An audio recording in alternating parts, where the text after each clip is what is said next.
పూర్ణిమ prints ఆషాఢం sale flat 30-60% discount. ప్రతి 5,000 రూపాయల కొనుగోలుపై ఒక చీర ఉచితం.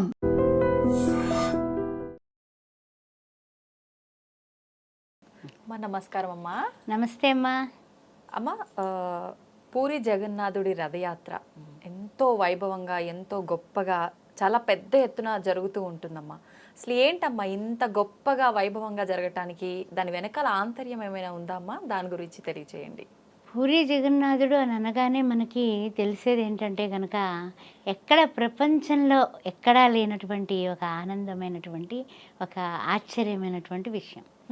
అన్న, తమ్ముడు, చెల్లెలు, ఆ ముగ్గురు కూడా అక్కడ మూలమూర్తులుగా ఉంటారు. ఆ మూలమూర్తులు మూడు కూడా ఎలా ఉంటాయి? చెక్కలతో ఉంటాయి.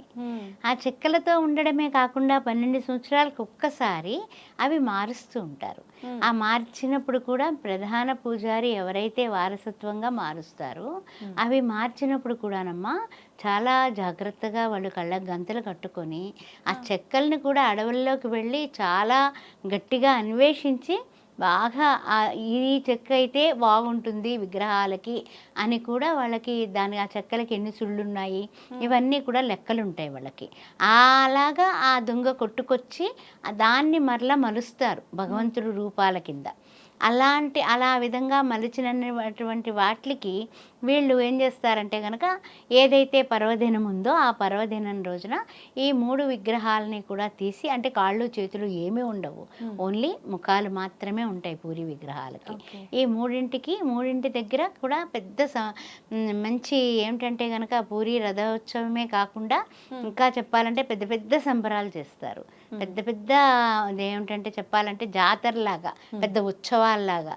అంటే ప్రపంచంలోనే ఎంతో లక్షలాది మంది వచ్చి దర్శించుకొని తొక్కిసలాట్లో కూడా కొంతమంది జగన్నాథుల్లో ఐక్యమయ్యేటటువంటి యాత్ర జరుగుతుంది. జ్యేష్ఠ పౌర్ణమి రోజున ఈ యొక్క చాలా విశిష్టమైనటువంటి రోజు కింద పరిగణిస్తారు జ్యేష్ఠ పూర్ణిమ.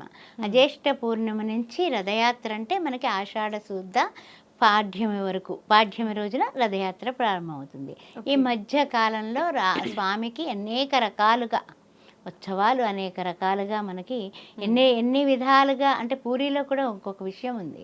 పెద్ద తాళి తీసుకొని రకరకాల వంటలు ఆయనకి నివేదన చేస్తూ ఉంటారు, నైవేద్యాలు. అది కూడా చాలా స్పెషల్.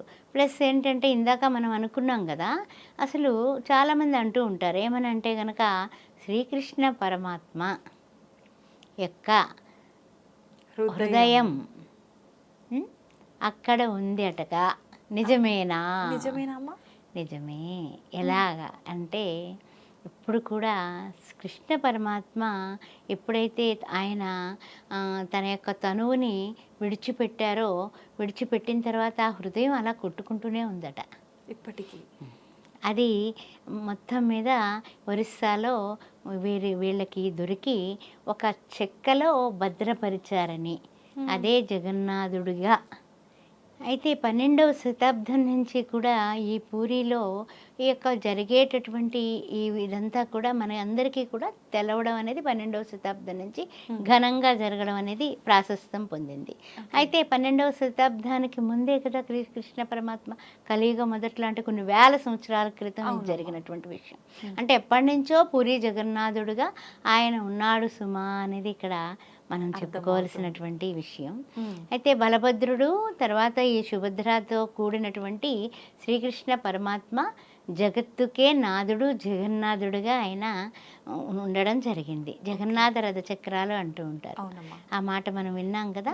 అది ఎలా జరుగుతుందంటే కనుక పూరి రథం కదులుతుంటే కొంతమంది బలవుతారు.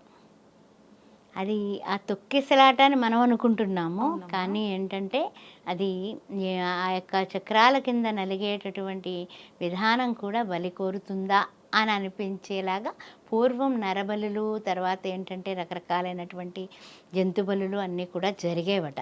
అవన్నీ కూడా అలా అంతరించిపోయాయి. మరి ఆ విధంగా ఈ విధంగా జరుగుతుందా అని కొంతమంది పెద్దవాళ్ళు ఎవరు తొక్కిసలాట జరగకుండా, ఎవరు జగన్నాథుల్లో కలవకుండా రథం ఆగదు సుమా అని కూడా అంటూ ఉంటారు మన పెద్దలు. రథాన్ని ఆపరు, ఏది ఏం జరిగిపోతున్నా సరే రథాన్ని ఆపరు. ఆ యొక్క జగన్నాథుడి రథచక్రాలకి ఉన్నటువంటి విశేషమైన విషయం అది. అదే కాకుండా ఏదైనా కృష్ణుడు గుండె అనుకున్నాం కదా, అది ఏంటి అంటే గనక కృష్ణానంద ముకుంద మురారే వామన మాధవ గోవింద శ్రీధర కేశవ నారద విష్ణు లక్ష్మీ నాయక నరసింహ అన్న శ్రీకృష్ణ పరమాత్మ ఎన్నో రకరకాలైనటువంటి మహావిష్ణువుగా ఆయన ఎన్నో అవతారాలు ఎత్తి ఆఖరికి కృష్ణ హృదయం కింద ఈ జగన్నాథుడు రూపంలో ఉన్నాడు సుమా అని వరుస ప్రజలే కాదు యావత్ ప్రపంచం కూడా విశ్వసిస్తారు. ఆ యొక్క కళ్ళు మూసుకున్నటువంటి పూజారి గారు ఆ హృదయాన్ని ఒక అంటే చెప్పాలంటే జగన్నాథుడి విగ్రహం అనేటటువంటి ఆ కట్టెలో ఉన్నటువంటి హృదయం చాలా మెత్తగా సుకుమారంగా ఉంటుందట. దాన్ని తీసి మరలా కొత్త విగ్రహంలో కళ్ళు మూసుకుని చేతులతో తడుముకుని కళ్ళకి గట్టిగా గంతలు కడితే ఆయన శరీరం మీద కూడా వస్త్రాలు అవి ఎక్కువ ఏమీ లేకుండా జాగ్రత్తగా పెట్టడం జరుగుతుంది.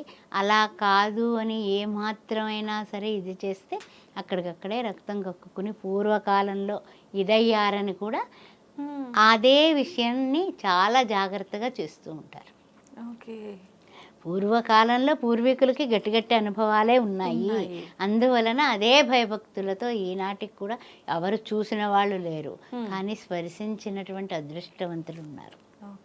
అది ఓన్లీ ఒక వంశానికి మాత్రమే, అక్కడ వృషాలో ఉన్నటువంటి వారికి మాత్రమే చెందింది. అందువల్ల శ్రీకృష్ణ పరమాత్మ ఎందుగలడు అందులేడని సందేహము వలదు చక్రి సర్వోపహతుండు ఎందెందు వెతికి చూచిన అందందే కలడు దానవాగ్రేంటి అని ప్రహ్లాద కుమారుడు యొక్క స్తంభాన్ని చూపించిన ఈ యొక్క జగన్నాథుడు చెక్క రూపంలో ఉన్న ఆయన ఉన్నాడు సుమా. ఎందుకనమ్మా చెక్క రూపంలో ఎందుకని జగన్నాథుడు అంటే ఏంటంటే మరి పూర్వం ఆ కృష్ణుడిని భద్రపరిచింది, ఆ హృదయాన్ని భద్రపరిచింది కూడా ఒక దాని చెక్కలోనే కదా భద్రపరిచారు.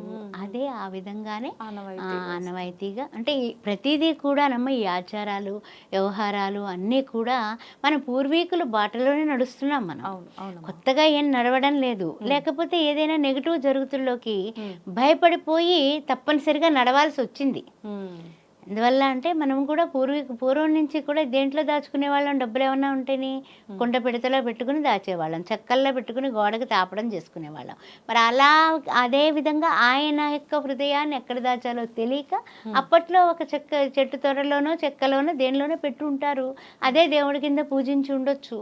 రాను రాను రాను రాను రాను మనం ఎలా అయితే పరిణితి చెందామో ఆ విధంగానే ఈ యొక్క ఆలోచన విధానంలో కూడా ఈ యొక్క విగ్రహాల రూపంగా బలభద్రుడు, సుభద్ర, శ్రీకృష్ణమూర్తి ముగ్గురు కూడా జగన్నాథుడి కింద అందరూ కూడా రథయాత్ర సందర్భంలో అందరూ కూడా ఎంతో ఆనందంగా మనం కూడా టీవీల్లో వీక్షిస్తూ ఉంటాం.